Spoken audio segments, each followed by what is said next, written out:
आलेले सर्व नागरिक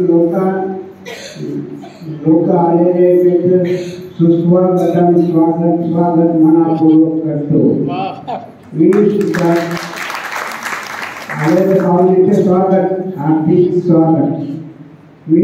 माझं नाव सुधाकर गंगाधरराव शहाणे, वय माझं 82 वर्षाचे आहे। मी आश्रममध्ये 6 वर्षापासून आलेलो आहे। इथं आल्यापासून मला समाधान वाटते। मी एक श्लोक म्हणतो, सुख हे कायमचं नसतंय, दुःख हे घातक असतंय। सुख दुःखाची मजा लुटायला धैर्य लागते। मी धैर्याने जगत आहे,